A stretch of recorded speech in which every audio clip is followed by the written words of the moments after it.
나 김순자는 정신이 온전한 상태에서 이 유언장을 작성합니다. 나의 전 재산을 막내 며느리 이명희에게 단독으로 상속합니다. 첫째 아들이 황당하다는 표정으로 물었습니다.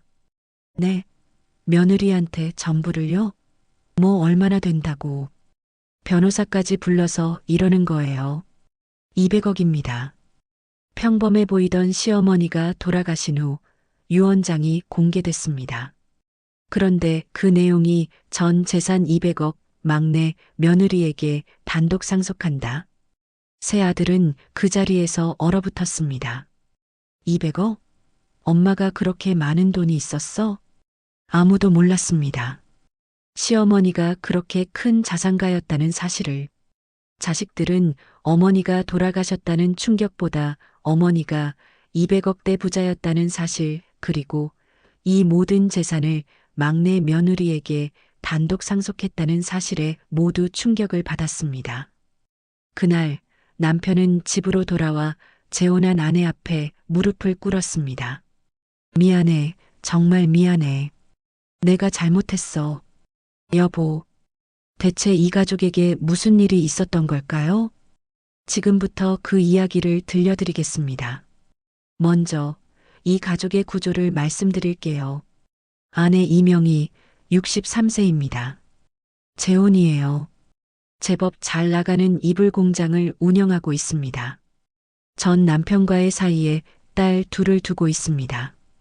큰 딸은 결혼해서 분가했고 작은 딸은 직장에 다니고 있죠. 남편 박철수 62세입니다. 초혼입니다. 형제는 셋인데 그는 막내입니다. 그리고 어머님과 함께 살고 있습니다. 남편에게는 결혼에 대한 판타지가 있었습니다. 늦은 나이에 처음 결혼하는 거니까 모든 게 로맨틱하고 아름다울 거라고 생각했죠. 반면 아내는 달랐습니다. 한번 결혼 생활을 경험했기 때문에 현실적이었습니다. 감정보다는 경계가 먼저였죠. 그리고 시어머니 김순자 83세입니다.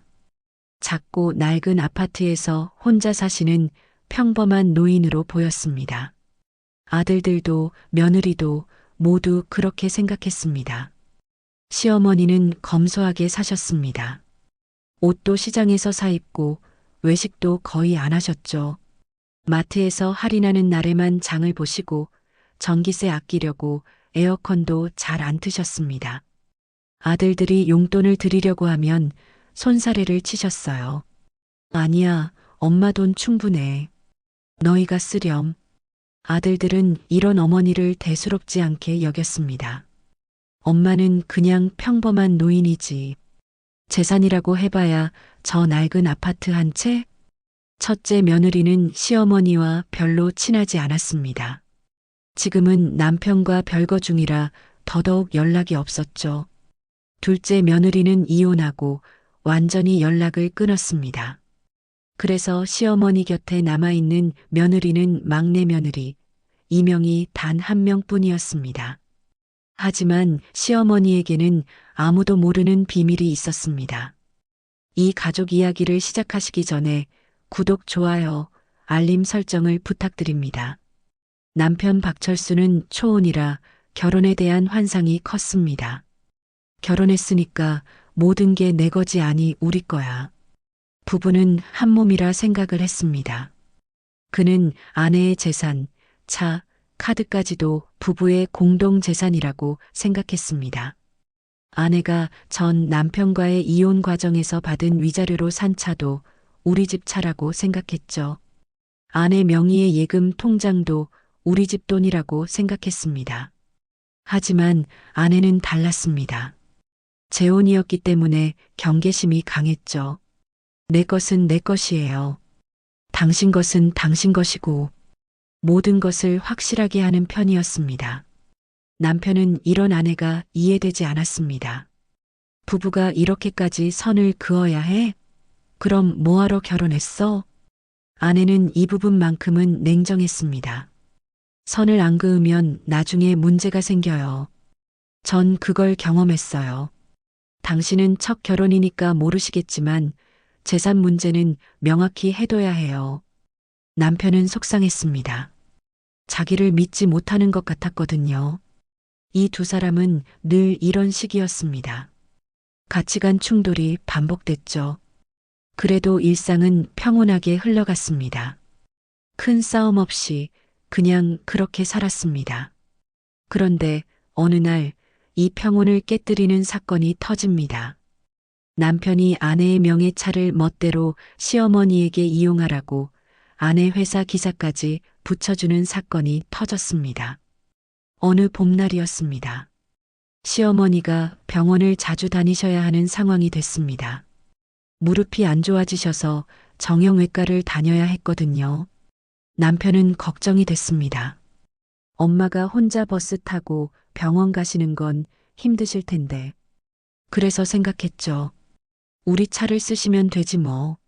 아내도 당연히 이해하겠지.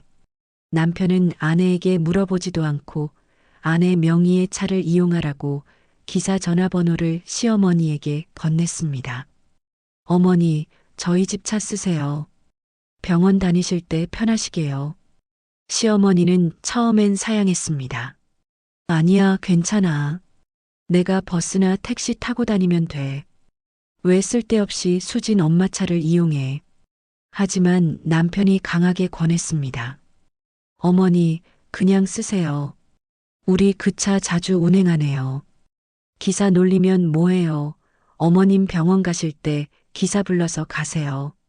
시어머니는 마지못해 차 키와 전화번호를 받으셨습니다. 본인에게는 인색해도 그래도 자식이 원하면 뭐든 다 해주며 키웠는 게 잘못이라는 것을 나이가 들면서 알게 되었습니다. 원하는 대로 이루어지는 마법 같은 성장 과정. 자기 마음대로 일 벌리고 잘못되면 언제나 엄마가 처리해주는 무책임감 습성이 그대로 남아있는 아들을 보며 가슴이 답답했습니다. 그런데 문제는 그 차가 아내 명의였고 아내가 개인 활동을 할 때 자주 쓰는 차였다는 겁니다.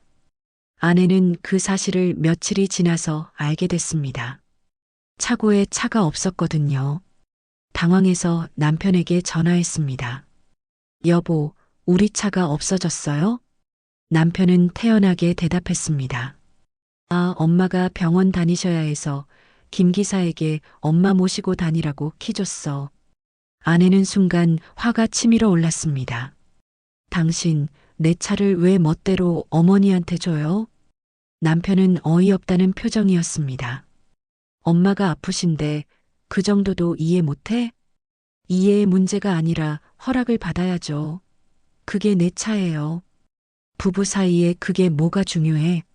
차 하나 가지고 그래. 당신 너무 차갑잖아. 당신 엄마라면 그렇게까지 할 거야? 남편은 도리어 큰 소리를 쳤습니다. 아내는 더 이상 말하지 않았습니다. 그냥 남편을 무시했습니다. 며칠 동안 대화를 끊고 살았습니다. 남편은 그제야 조금 불안해지기 시작했습니다.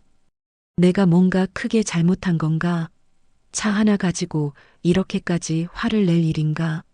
하지만 그는 여전히 자기가 뭘 잘못했는지 정확히 몰랐습니다. 그냥 아내가 속이 좁다고 생각했죠. 그렇게 며칠이 지나고 더 큰 일이 터졌습니다. 시어머니에게 큰 병이 찾아왔습니다. 평소에 오른쪽 등짝이 아프다고 하셨는데 간암 그리고 췌장암 판정을 받았습니다. 병원에서 검사를 받던 중 우연히 발견됐는데 이미 상당히 진행된 상태였습니다. 의사는 심각하다고 했습니다. 상태가 좋지 않습니다. 항암 치료를 시작해야 하는데 고령이셔서 체력이 버틸지 걱정입니다. 가족분들이 마음의 준비를 하셔야 합니다. 새 아들은 충격을 받았습니다. 엄마가 암이라고? 그것도 말기. 하지만 그들의 반응은 조금씩 달랐습니다. 시어머니는 병실과 요양병원을 오가며 항암 치료를 받기 시작했습니다. 힘든 시간의 연속이었습니다. 머리카락이 빠지고 몸무게가 급격히 줄었습니다. 그리고 배는 복수로 인해 부풀어 올랐습니다. 음식을 먹어도 바로 토해냈습니다. 그런데 이때부터 이 집안의 진짜 민낯이 드러나기 시작합니다. 첫째 아들은 아내와 별거 중이었습니다. 종이박스 공장을 운영했는데 화재로 모든 것을 잃고 자기 삶도 힘든 상황이었습니다. 빠듯한 삶으로 병원에 거의 오지 않았습니다. 가끔 얼굴 비추면 시어머니에게 이런 말만 했습니다. 엄마, 건강 잘 챙기세요. 제가 요즘 일이 너무 바빠서 자주 못 와요. 그리고는 30분도 안 돼서 사라졌습니다. 시어머니는 아들의 뒷모습을 보며 씁쓸했습니다. 둘째 아들은 더 머리 아픈 일로 경제적으로 어려웠습니다. 5년 전 넓은 평수 아파트를 매입해서 이사를 했습니다. 당시 아내 단독으로 한 것이 잘못이었습니다. 산악회에서 아내는 다른 남자를 만나 불륜을 저질러면서 남편 몰래 아파트를 처분하고 행적을 감추었습니다. 둘째는 도망간 아내를 찾아 헤매다 결국 혼자 사는데 월세 내기도 빠듯한 형편이 되었습니다. 병원비 내는 것도 부담스러워했습니다. 엄마, 제가 요즘 형편이 안 좋아서 병원비 부담하기는 좀 어려워요. 형이랑 막내가 좀 더 내주면 안 될까요? 이렇게 말을 하면서 자꾸만 딴 생각을 합니다. 그는 병실에 올 때마다 다른 생각을 하고 있었습니다. 엄마 재산이 얼마나 되지? 아파트 한 채는 있잖아. 이 아파트 팔면 얼마가 될까? 나도 내 몫은 챙겨서 방 2칸으로 이사를 가도록 해야 하는데 생각이 많아집니다. 막내 아들, 남편 박철수도 크게 다르지 않았습니다. 일주일에 한두 번 왔다가 30분 만에 가는 게 전부였습니다. 엄마, 몸조리 잘하세요. 전 회사 일이 있어서 먼저 가볼게요. 시어머니는 아들이 떠나는 걸 보며 허탈했습니다. 자식 키워봤자 아무 소용없구나. 내가 무슨 부귀영화를 보려고 이렇게 살았을까 후회를 했습니다. 어느 날 병원 복도에서 낯익은 목소리가 들렸습니다. 병원 왔으면 들어오지 뭐하고 있는 거야. 침대에서 어렵게 일어나서 형제들이 있는 곳으로 걸어갔습니다. 형제들은 병실 밖 복도에 모여 있었습니다. 시어머니는 병실 안에서 조금 열려진 문으로 형제들의 이야기를 듣기 시작했습니다. 형제들은 작은 목소리로 대화를 나눴습니다. 엄마 상태가 안 좋으시네. 의사 말로는 길어야 6개월이래. 그럼 우리 미리 정리를 해둬야 하는 거 아니야? 무슨 정리? 재산 정리 말이야. 엄마 돌아가시면 아파트 팔아서 나눠야지. 아파트가 얼마나 나올까? 시세가 3억 정도 되려나? 병원비 빼면 한 명당 7천, 8천만 원씩은 받을 수 있겠지. 막내는 엄마랑 같이 살았으니까 좀 더 받으려고 할 텐데. 재수 씨는 요즘 왜 저래? 사실은 재수 씨 때문에 우리 부부도 지금 별거를 하고 있다고 봐야지. 저렇게 엄마 옆에서 아양을 떠니까 엄마가 재수 씨만 챙기지. 그러니 같은 며느리 입장에서 기분 좋겠어? 엄마도 이해가 안 되고 말이야. 사실 형 이혼하기 전에 집사람도 재수 씨 때문에 속상하다고 했어. 부모에게 잘하는 것도 작작해야지. 우리 집안에 다른 남자 자식 데리고 들어와서 왜 저렇게 며느리 행세를 하고 있어? 엄마에게 저렇게 하면 재산을 좀 더 받을 거라 생각하나 봐. 그건 안 되지. 법으로 정해진 거니까 똑같이 나눠야지. 맞아. 형제끼리 공평하게 나누는 게 맞지. 그들의 목소리는 작았지만 병실 문이 살짝 열려 있어 모두 다 들렸습니다. 어머니는 움직이지 않았습니다. 그 대화를 다 들었습니다. 어머니는 그 자리에 발이 바닥에 붙인 상태에서 눈물을 흘렸습니다. 저 자식들 내가 아직 살아있는데 벌써 재산 나눌 생각을 하고 있어. 내가 이 자식들을 위해 평생 살았는데. 하지만 아무 말도 하지 않았습니다. 그냥 마음속으로 무언가를 결심하기 시작했습니다. 오늘도 어김없이 막내 며느리 명희가 웃으며 병실 문을 열고 들어옵니다. 어머님 일어나셨어요? 그녀는 매일 새벽 5시에 일어났습니다. 요양병원에서 종합병원으로 시어머니를 모셔가야 했기 때문입니다. 항암 치료는 보통 오전 일찍 시작됐습니다.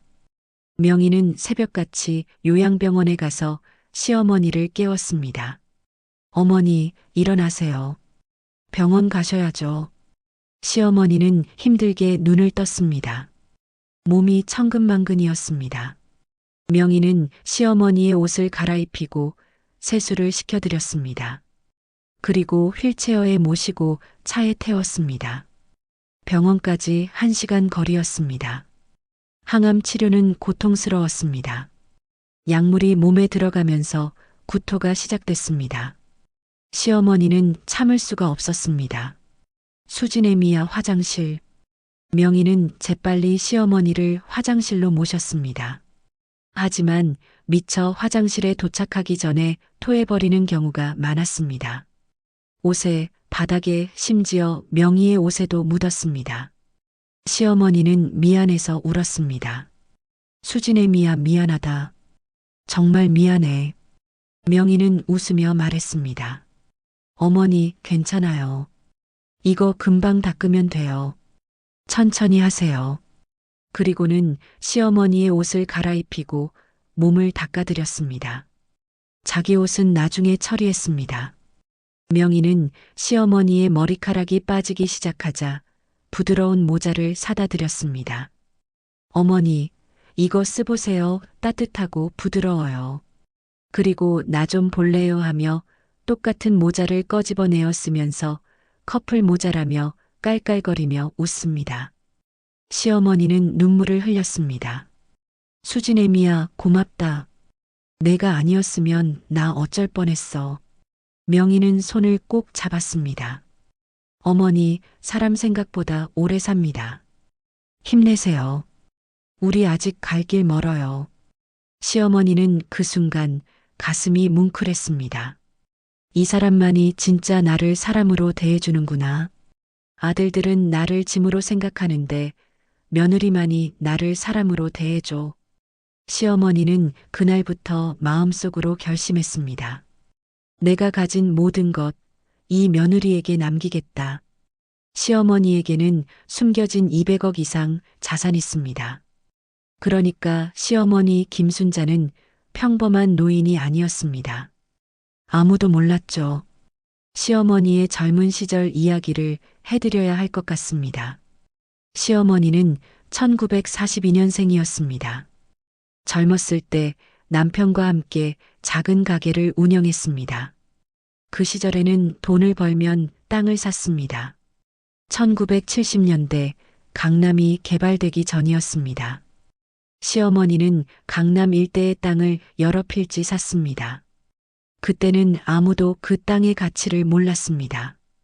그냥 논밭이었으니까요. 하지만 세월이 흐르면서 그 땅들은 엄청난 가치가 되었습니다. 시어머니는 그 땅을 팔지 않고 계속 가지고 있었습니다. 지금은 그 땅 6필지의 가치가 100억이 넘었습니다. 게다가 시어머니는 주식도 했습니다. 남편이 살아계실 때 삼성전자 주식을 샀습니다. 1990년대 초반이었죠.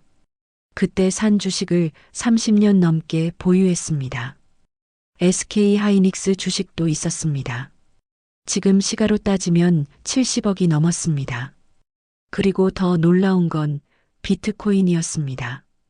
2010년대 초반 시어머니 옆에는 자산 증식을 아주 잘하는 지인이 있었습니다. 사모님, 비트코인이라는 거 아세요? 이거 나중에 대박 날 것 같은데 좀 사두세요. 시어머니는 그게 뭔지 잘 몰랐지만 지인의 말을 믿고 몇십 개를 샀습니다. 당시에는 몇백만 원이었습니다. 하지만 지금은 10억이 넘는 가치가 됐습니다. 또 시어머니는 해외은행에도 예금이 있었습니다. 남편이 살아계실 때 홍콩에 계좌를 만들어뒀습니다. 거기에 10억 원 정도가 있었죠. 그리고 집 안금고에는 현금이 5억 원 있었습니다. 여기저기 묻어둔 재산을 모두 합치면 200억이 훌쩍 넘었습니다. 하지만 시어머니는 이 사실을 아무에게도 말하지 않았습니다. 새 아들에게도 며느리에게도 말하지 않았습니다. 왜였을까요? 시어머니는 똑똑한 여자였습니다. 검소하게 살면서 조용히 사람들을 지켜봤습니다. 내 자식들이 진짜 나를 사랑하는지, 돈을 사랑하는지 보고 싶었죠. 그리고 이 많은 재산을 계속 유지할 수 있는 자식을 찾고 있었습니다. 만약 내게 돈이 있다는 걸 알면 자식들이 달라질 거야. 하지만 내게 아무것도 없다고 생각할 때, 그때 진짜 마음이 보이지. 시어머니는 평생 그렇게 살아왔습니다. 그리고 투병하면서 확실히 알게 됐습니다. 아들들은 나한테 관심이 없구나. 그저 내가 죽으면 남은 재산에만 관심이 있어. 그럼 너희들이 알고 있는 이 낡은 아파트가 너희들 몫으로 남을 거야. 시어머니가 평소에 의지했던 막내 아들에게도 실망한 결정적 순간이 있었습니다. 시어머니는 첫째, 둘째 아들에게는 이미 기대를 접었습니다. 하지만 막내 아들, 박철수에게만큼은 마지막 희망을 걸고 있었습니다. 막내는 다르겠지. 막내만큼은 날 사랑하겠지. 그래서 시어머니는 막내 아들을 조용히 테스트했습니다. 어느 날 시어머니가 막내 아들에게 전화했습니다. 철수야, 엄마가 좀 심심한데 오늘 저녁에 잠깐 와줄 수 있니?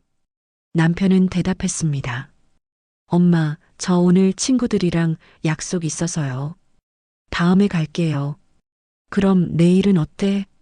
내일은 회사 회식 있어요. 그래, 알았어. 엄마 괜찮으시죠? 그럼 괜찮아. 시어머니는 더 이상 묻지 않았습니다. 또 어느 날 시어머니가 작은 부탁을 했습니다. 아들아, 엄마가 머리 좀 감고 싶은데 혼자는 힘들어서 도와줄 수 있니? 남편은 당황했습니다. 엄마, 그건 제가 잘 못해서요. 아내한테 부탁하면 안 돼요? 시어머니는 쓴웃음을 지었습니다. 수진 애미는 너보다 더 바쁜 사람이야. 그 바쁜 와중에 엄마 병원 데리고 가고 하는데 이런 사소한 일까지 부탁해서 되겠니? 그래, 알았다. 엄마가 수진이 애미에게 부탁을 해볼게. 시어머니는 그 순간 깨달았습니다. 막내도 결국 똑같구나. 며느리한테 미루기만 하네. 시어머니는 더 이상 아무것도 바라지 않았습니다. 그냥 마음의 문을 닫았습니다. 시어머니는 더 늦기 전에 모든 것을 정리하기로 했습니다. 시어머니는 어느 날 조용히 변호사를 불렀습니다. 요양병원으로 직접 오게 했죠. 변호사가 왔을 때 시어머니는 명확하게 말했습니다. 변호사님, 유언장을 쓰고 싶습니다. 네, 어르신. 재산을 어떻게 분배하고 싶으신가요? 나를 가장 사람답게 대해준 막내 며느리에게 모든 걸 남기고 싶습니다. 변호사는 놀랐습니다. 어르신, 그렇게 하시면 아드님들이 유류분 청구를 할 수 있습니다. 법적으로 자식들은 최소한의 몫을 받을 권리가 있습니다. 알아요. 그래도 며느리에게 최대한 많이 남기고 싶어요. 어르신의 재산 규모가 어느 정도 되시나요? 시어머니는 차분하게 설명했습니다. 토지 6필지, 주식, 비트코인, 해외 계좌, 현금까지 합치면 200억 정도 됩니다. 아니, 그 이상이 될 수도 있을 거예요. 변호사는 깜짝 놀랐습니다. 200억이요? 그 정도 규모라면 상당한 재산이신데요. 그럼 유류분을 최소화하는 방법을 찾아드리겠습니다. 시어머니는 철저하게 준비했습니다. 먼저 부동산 일부를 생전 증여로 며느리 명의로 이전했습니다. 토지 2필지를 며느리 명의로 넘겼죠. 주식 계좌도 새로 만들어서 며느리 명의로 만들었습니다. 그리고 주식 일부를 그 계좌로 이전했습니다. 현금 5억 원, 그건 며느리에게만 위치를 알려줬습니다. 수진 애미야, 우리 집 안방 옷장 뒤에 금고가 있어. 비밀번호는 내 생일이야. 어머니, 왜 갑자기 이런 말씀을? 나중에 필요할 거야. 아무한테도 말하지 마. 비상예금 계좌도 마찬가지였죠. 해외 계좌 정보도 며느리에게만 알려줬습니다. 비트코인 계좌 비밀번호도 며느리에게만 넘겼습니다. 시어머니는 몇 달에 걸쳐 조용히 철저하게 준비했습니다. 아무도 눈치채지 못했습니다. 며느리 이명희도 처음에는 당황했습니다. 어머니, 이게 다 뭐예요? 왜 이러세요? 시어머니는 며느리의 손을 꼭 잡았습니다. 수진애미야, 너는 나를 진짜 사람으로 대해줬어. 아들들은 나를 짐으로 생각하는데 너만이 나를 엄마처럼 대해줬어. 이건 내가 받아야 해. 그리고 누구보다 넌 이 재산을 관리할 수 있다고 엄마는 믿어. 어머니, 그래도 이건 너무 큰데요. 나중에 내 시숙이나 남편이 뭐라고 해서 힘들어도 버텨. 약속해. 며느리는 울먹였습니다. 네, 어머니. 걱정 마세요. 시어머니의 상태는 점점 나빠졌습니다. 항암 치료도 더 이상 효과가 없었습니다. 의사는 가족들에게 말했습니다. 이제 시간이 얼마 남지 않았습니다. 마음의 준비를 하세요. 임종 일주일 전 시어머니는 며느리만 병실에 불렀습니다. 수진애미야, 이리 와봐. 네, 어머니. 시어머니는 힘없는 목소리로 말했습니다. 난 내가 딸 둘을 데리고 막내랑 결혼하겠다고 왔을 때부터 이유 없이 내가 마음에 들었단다. 내가 가진 게 있어서가 아니야. 돈은 엄마에게도 많았거든. 그런데 너에게는 사람 냄새가 났어. 아주 좋은 사람 냄새. 사실은 막내에게는 과분한 상대라고도 생각했단다. 주변 사람들이 뭐라고 해도 난 내가 좋았어. 고맙다. 그동안 정말 고마웠어. 며느리는 눈물을 흘렸습니다. 무슨 말씀을 그렇게 하세요? 제가 당연히 해야 할 일인걸요. 시어머니는 며느리의 손을 꼭 잡았습니다. 재산은 돈이 아니라 마음이란다. 나를 버린 사람에게 줄 재산은 없어. 아무리 자식이라도 말이야. 너는 나를 엄마처럼 대해줬어.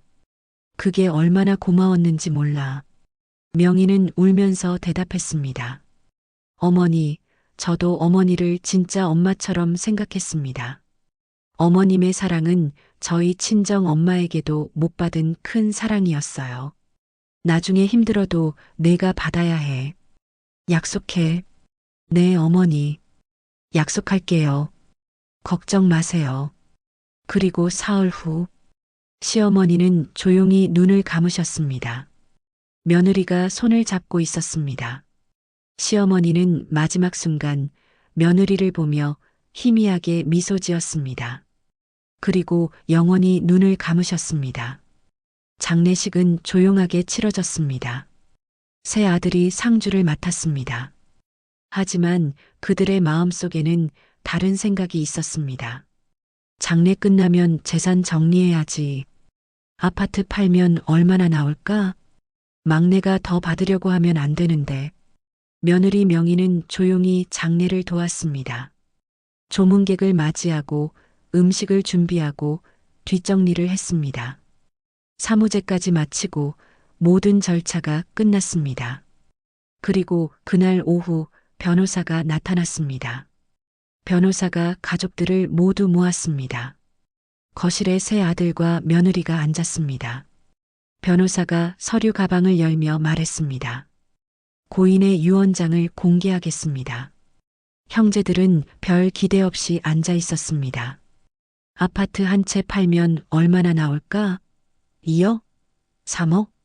한 명당 7천만 원, 8천만 원씩은 받겠지. 그런데 변호사는 또 뭐야? 형제들은 투덜대기 시작했습니다. 변호사가 유언장을 펼치고 읽기 시작했습니다. 나 김순자는 정신이 온전한 상태에서 이 유언장을 작성합니다. 나의 전 재산을 막내 며느리 이명희에게 단독으로 상속합니다. 첫째 아들이 황당하다는 표정으로 물었습니다. 네, 며느리한테 전부를요? 뭐 얼마나 된다고. 유언장을 변호사에게 맡겼어. 우리 엄마 참 똑똑해. 변호사가 차분하게 말했습니다. 자산 목록을 읽어드리겠습니다.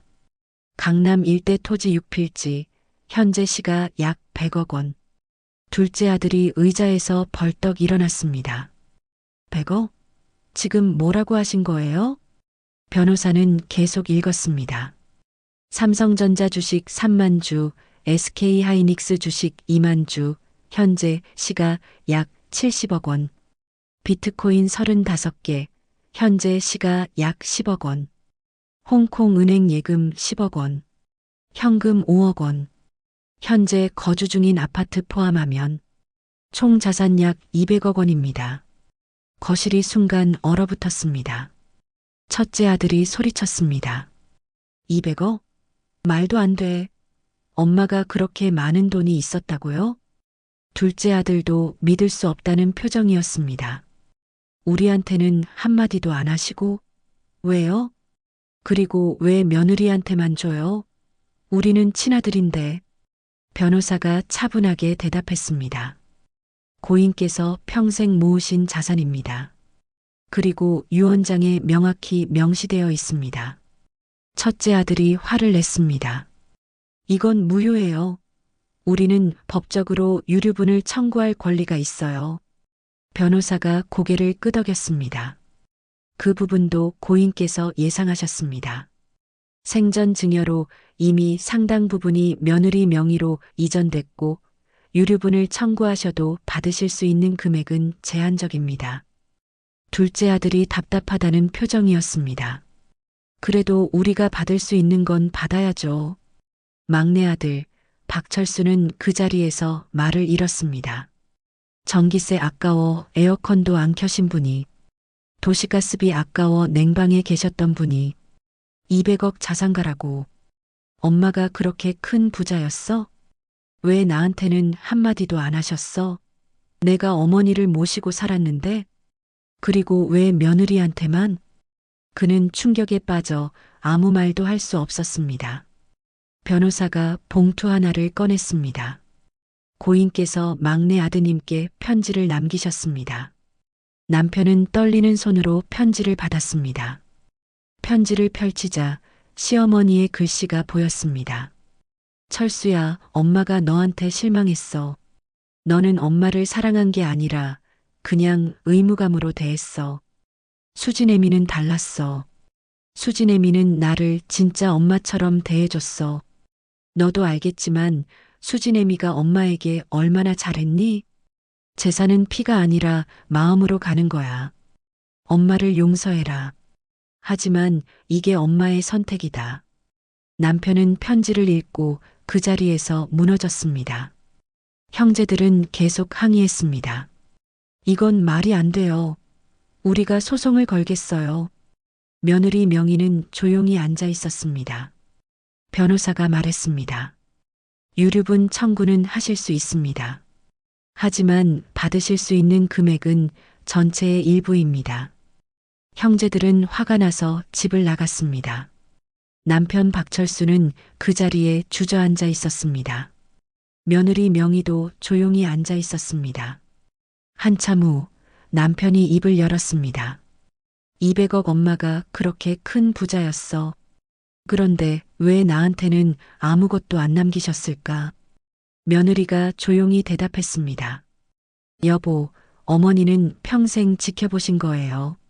누가 진짜 자기를 사랑하는지, 누가 어머니가 남겨주신 재산을 유지할 수 있는지 보시고 판단하셨을 거예요. 남편은 고개를 들었습니다. 당신은 어머니가 아프실 때 몇 번이나 병실에 갔어요? 남편은 대답하지 못했습니다. 당신은 어머니 머리 한번 감겨드린 적 있어요? 구토하실 때 옆에서 닦아드린 적 있어요? 당신은 늘 저한테 미루기만 했잖아요. 아내한테 부탁하면 안 돼요? 남편은 아무 말도 할 수 없었습니다. 며느리가 계속 말했습니다. 여보, 기억해요? 당신이 제 차를 어머니한테 멋대로 줬을 때, 전 그때 화가 났어요. 왜냐하면 당신이 제 물건을 존중하지 않았으니까. 그런데 당신은 어머니의 마음을 존중한 적이 있어요? 남편은 그제야 깨달았습니다.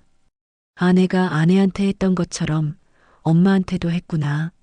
나는 늘 당연하다고 생각했어. 부부니까 아들이니까 다 당연한 거라고. 하지만 사람은 그런 게 아니었어. 남편 박철수는 천천히 일어났습니다. 그리고 아내 앞에 무릎을 꿇었습니다. 며느리는 깜짝 놀랐습니다. 여보, 왜 이래요? 일어나요. 남편은 고개를 숙이고 말했습니다. 미안해. 정말 미안해. 내가 당신을 존중하지 않았어. 당신의 물건, 당신의 마음을 함부로 대했어.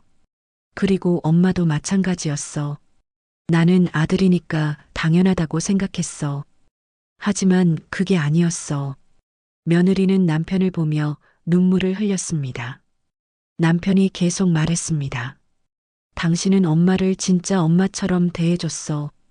나는 친아들인데도 그러지 못했어. 나는 의무감으로 했고 당신은 진심으로 했어. 엄마가 당신을 선택한 게 맞아.